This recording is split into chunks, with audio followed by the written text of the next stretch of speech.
gonna put 2 tablespoons of organic bone meal into a gallon container. And then 1 tablespoon of baking soda. And then 1 tablespoon of Epsom salt. And these are crushed, dried eggshells that I just put in my NutriBullet and spun it up. So it's all crushed eggshells. And a couple of tablespoons of this. And then I'm just going to fill up my gallon jug with water. Okay, now I'm going to just give it a good stir. You have to stir it a lot because that bone meal will settle to the bottom.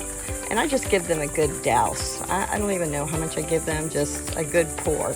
So, for instance, this 1 gallon jug will probably feed 3 tomatoes. And then I'll come back and make more until all my little tomatoes are fed.